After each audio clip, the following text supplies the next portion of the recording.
मेवात के कण कण में सूरवीर योद्धाओं की कहानियां दबी पड़ी हैं। एक ऐसी ही कहानी मेवात में जन्मी आसिया खातून की है, जिसकी आवाज़ अंग्रेजों के दिलों में दहशत पैदा कर दिया करती थी।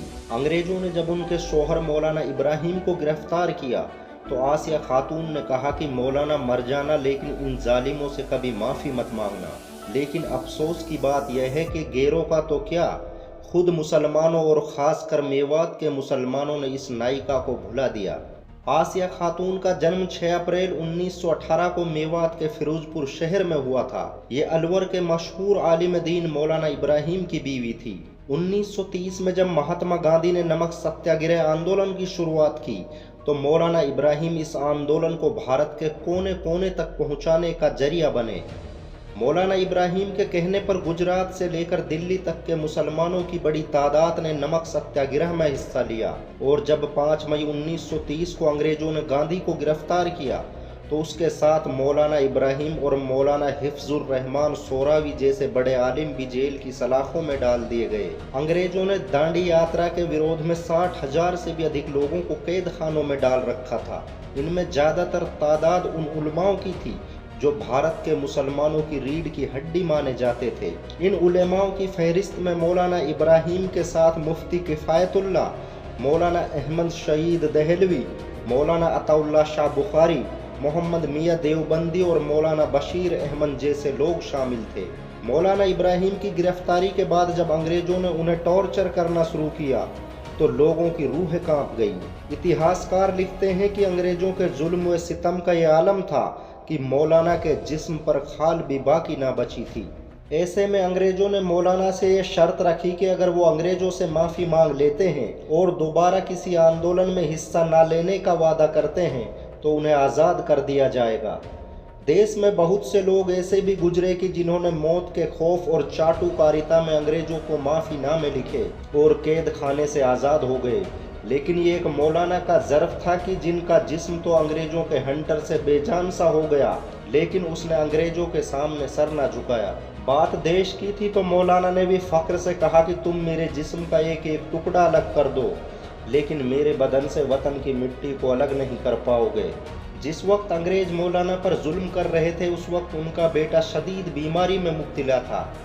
जब इस मुतालबे की खबर आसिया खातून को पहुंची तो उन्होंने मौलाना को एक पैगाम भेजा कि मौलाना से कह दो कि अपने बेटे की फ़िक्र ना करें, जो कुछ होता है अल्लाह की मर्ज़ी से होता है और जो कुछ होगा वो भी अल्लाह की मर्ज़ी से होगा। उन्हें किसी सत्ताधारी मठाधीश या किसी हुक्मरान से माफ़ी मांगने की ज़रूरत नहीं है। आसिया खातून की ये वो आवाज़ थी जिसने अंग्रेज़ों की नींदें हराम कर दी और फिर विद्रोह का एक सिलसिला चल निकला। आंदोलन के विरोध में बंद हर इंसान ने अंग्रेजों से माफ़ी मांगने से इनकार कर दिया। मौलाना इब्राहिम जितने दिन जेल में रहे, आसिया खातून बाहर आज़ादी की मसाल बुलंद करती रही। उन्होंने मेवात और उसके आसपास की महिलाओं को शिक्षित करने और उन्हें जंग आज़ादी में शामिल होने के लिए तैयार किया। मेवात का हर इंसान, चाहे हिंदू हो या मुसलमान, उन्हें अम्मा बी के नाम से पुकारता था। डॉक्टर मुश्ताक तिजार भी लिखते हैं कि आसिया खातून मेवात की बी अम्मा थी। उसका हौसला पहाड़ों की तरह बुलंद था। वो भारत की आज़ादी के लिए पूरे जोश व जुनून के साथ मैदान में उतरी थी और हर मुश्किल घड़ी में अपने शोहर के साथ खड़ी रही। 1940 तक मेवात क्रांतिकारियों का गढ़ बन चुका था। आज़ाद हिंद फौज से लेकर देश के बड़े बड़े नेता मेवात में अपना डेरा जमाए हुए थे। बॉलीवुड स्टार शाहरुख खान के नाना और आज़ाद हिंद फौज के जनरल शाहनवाज खान मौलाना इब्राहिम से मिलने अक्सर मेवात आया करते थे।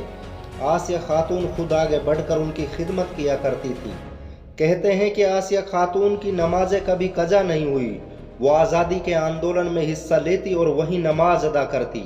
बहुत कम लोग जानते होंगे कि मौलाना इब्राहिम तबलीगी जमात का हिस्सा थे।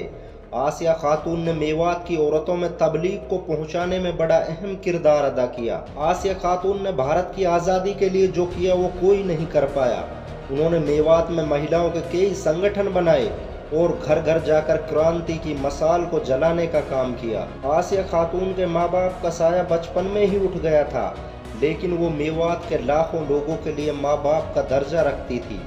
आज़ादी के बाद भारत में जब फसादात का दौर शुरू हुआ तो उसने आसिया खातून को तोड़ कर रख दिया।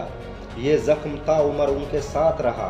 देश के लिए सब कुछ कुर्बान कर देने वाली इस महान वीरांगना को यकीन ही नहीं हो रहा था कि जिस देश के लिए उन्होंने इतनी कुर्बानियां दी है, उस देश में लोगों का धर्म के नाम पर कत्ल किया जा रहा है। आसिया खातून आज़ादी के बाद भी कई सालों तक जिंदा रही। उन्होंने हजारों बेघर मुसलमानों को स्थापित करने का काम किया, और जब आज़ादी के बाद उनके शौहर मौलाना इब्राहिम MLA बने तो उनके साथ समाज सेवा में लग गई। 18 दिसंबर साल 1995 को आसिया खातून का इंतकाल हो गया। आसिया खातून ने अपनी पूरी जिंदगी देश की एकता, अखंडता और अस्मिता के लिए कुर्बान कर दी। लेकिन ये बड़े अफसोस की बात है कि गैरों का तो क्या, मुसलमानों ने ही इस महान नायिका को भुला दिया। यहाँ तक कि मेवात की 95% आबादी इस नाम से अनजान है। आईएमएम पार्टी के राष्ट्रीय अध्यक्ष असदुद्दीन ओवैसी ने आसिया खातून की फोटो को कुछ दिन पहले ट्वीट करते हुए लिखा था कि आज हम आज़ादी की नायिका अम्मा बी आसिया मेउनी को याद कर रहे हैं, जिन्हें लोगों ने भुला दिया है। अगर आप ये वीडियो देख रहे हैं तो इसको ज़्यादा से ज़्यादा शेयर करें ताकि आज़ादी की इस महान नायिका को दुनिया जान सके।